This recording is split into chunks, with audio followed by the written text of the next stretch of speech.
ॐ सच्चिदानन्दरूपाय विश्वोत्पत्त्यादिहेतवे तापत्रयविनाशाय श्रीकृष्णाय वयं नमः। ॐ यं प्रव्रजन्तमनुपेतमपेतकृत्यां द्वैपायनो विरह कातर आजुहाव पौत्रेति तन्मयतया तर्वोऽभिनेदो तं सर्वभूतहृदं मुनिमानतोऽस्मि।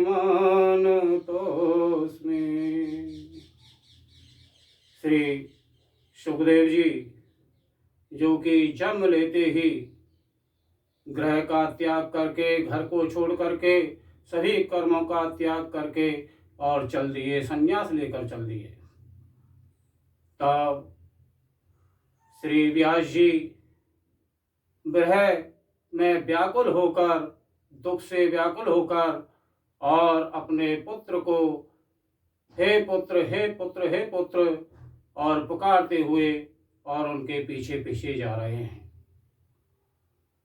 तब सर्वभूतमय होने के कारण सर्वसाक्षी श्री सुखदेव जी ने और जो वहाँ के वृक्ष थे वो शुक के रूप में शुकोहम शुकोहम शुकोहम शुकोहम शुकोहम शुकोहम शुकोहम शुकोहम उन सर्वसाक्षी सर्वभूतमय श्री अवधूत सुखदेव जी को हम बारंबार और बार बार नमस्कार करते हैं। अक्सर पूछते रहते हैं कि अमर कथा क्या है।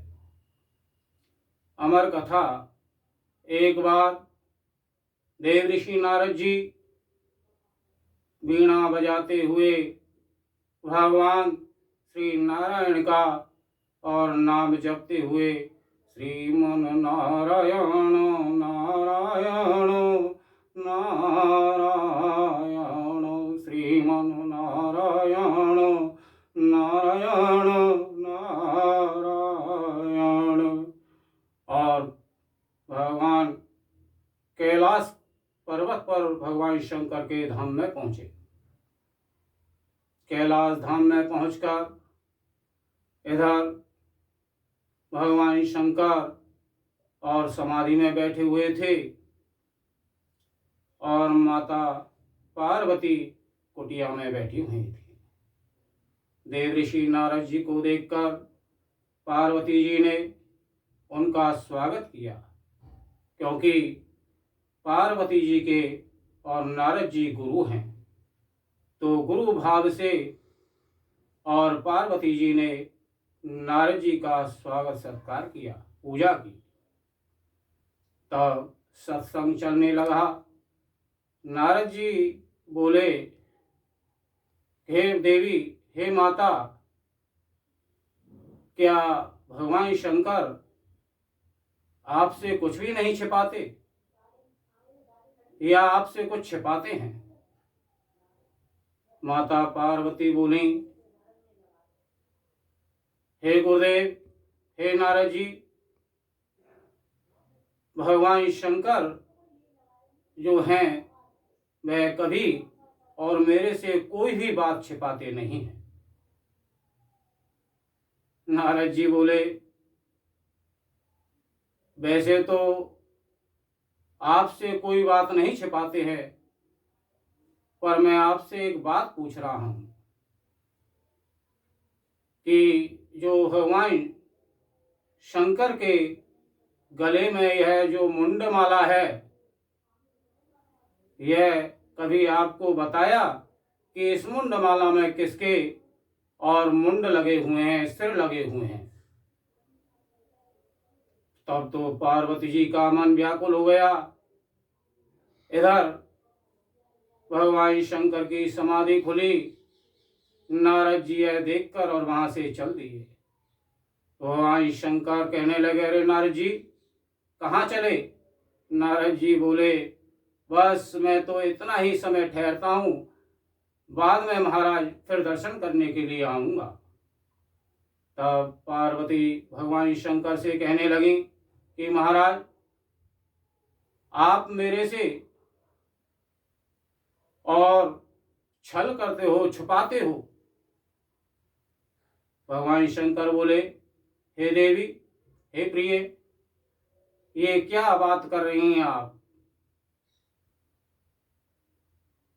अभी नारद जी गए हैं तो कुछ न कुछ वह आपसे कह गए हैं।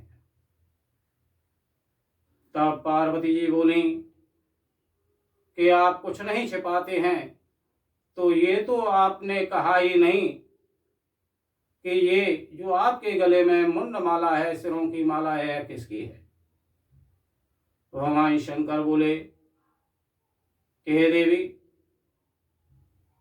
इसके पूछने से और इसके बताने से क्या लाभ है? तब पार्वती जी ने हठ किया। तब भगवान शंकर बोले कि हे पार्वती, आपके अनेकों जन्म हुए हैं, जब भी आप शरीर त्यागती हैं तो उस सर को और मैं इस माला में पिरोता हूं, और यह आपके ही मुन्नों की शरों की माला है। तब पार्वती जी कहने लगी, आपने तो मेरे से बड़ा कपट किया है। आप तो अनंत हैं, अनादि हैं, फिर मेरा क्यों बार बार जन्म होता है और शरीर त्यागती हूं? ऐसी क्या बात है जिससे आप अनादि हैं और मेरे को बार बार और शरीर त्यागना पड़ता है? तब भगवान शंकर बोले, हे पार्वती, यह बड़ा गुप्त रहस्य है, लेकिन तेरे हट के कारण और मैं तेरे को बता रहा हूं। तब भगवान शंकर बैठ गए हैं और माता पार्वती सामने बैठकर और कथा सुन रही हैं। भगवान शंकर बोले, हे पार्वती, मैं कथा कहूं तब तुम हाँ करती जाना, हूंका करती जाना, जिससे मेरे को पता रहे कि आप कथा सुन रही हैं। तब तो भगवान शंकर ने और चारों तरफ, सभी 10 दिशाओं में देखा और 3 तालियां बजाई। वहां जितने भी जीव जंतु थे सभी वहां से और चले गए, लेकिन वहां एक कपूती, एक तोता बैठा हुआ था, उसका जो है अंडा और वहां गिर गया और वह उड़ गया। इधर भगवान शंकर ने माता पार्वती को कथा कहना शुरू किया। माता पार्वती कथा सुनती रही। इधर जो वह अंडा था वह भी परिपक्व होकर और उसमें से और शुक रूप जो तोता है वह और निकल आया। तब भगवान शंकर कथा कह रहे हैं। माता पार्वती को कथा सुनते सुनते और निद्रा आ गई, वह सो गई। इधर वह जो कपूत का बच्चा था, तोता था, और वह हुंका भरता रहा, हाँ हाँ हाँ हाँ कहता रहा। तब भगवान शंकर की ने कथा जब पूर्ण हुई और उनकी आंखें सामने उनको पार्वती को सोते हुए देखा, तब कहा, हे पार्वती, मैंने आपसे पहले भी कहा था कि मैं कथा करूं तब तक और आप हाँ करती रहना, लेकिन आप तो सो रही हैं। ये हाँ का जवाब किसने दिया, हुंकारा किसने दिया?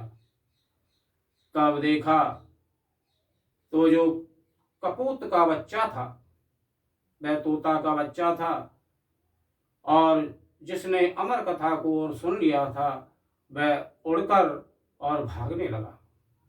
इधर भगवान शंकर क्रोधित होकर त्रिशूल को लेकर और उसके मारने के लिए दौड़े। वह तोता तीनों लोकों में घूमता हुआ और भद्र का आश्रम में और व्यास जी के आश्रम पर पहुंचा। वहां व्यास जी की पत्नी सर को धोकर और श्रृंगार कर रही थी। उनका मुख खुला हुआ था। वह तोते का बच्चा कपूत और व्यास जी की पत्नी के उदर के अंदर पहुंच गया, गर्भ के अंदर पहुंच गया। तब तो भगवान शंकर और व्यास जी के आश्रम पर आए और बड़े क्रोधित हो रहे थे। व्यास जी से कहा, मेरा शत्रु और आपकी पत्नी के उदर में और चला गया है, आप उसको बाहर निकालिए, नहीं मैं आपकी पत्नी का भी और वध कर सकता हूं। तब तो व्यास जी कहने लगे, हे आस्तोष, हे भगवान शंकर, आप दयालु हैं, कृपालु हैं। आप जानते हैं जब आपसे ही इसने अमर कथा सुन ली है तो फिर आप इसको कैसे मार सकते हैं? यह कोई आगे आने वाले भविष्य का कोई संकेत है। तब भगवान शंकर संतुष्ट होकर और अपने कैलाश धाम को चले गए। इधर और जब बहुत समय व्यतीत हो गया, 12 वर्ष निकल गए, तब व्यास जी और कहने लगे, हे शुक, हे बेटा, बाहर आइए, अब आपको कोई भय नहीं है।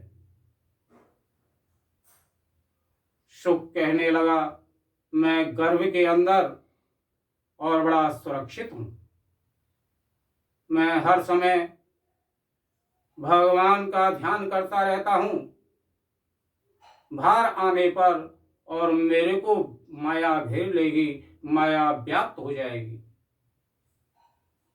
तब प्रार्थना करने पर और भगवान शुकदेव जी और प्रकट हुए। बोलो शुकदेव भगवान की जय। श्रीमन्नारायण नारायण नारायण। यह जो श्रीमद् भागवत महापुराण कथा है, यही और अमर कथा है। इसको सुनने से, इसका मनन करने से, इसको धारण करने से और अमरता प्राप्त हो जाती है। बोलो नंदन नंदन भगवान की जय।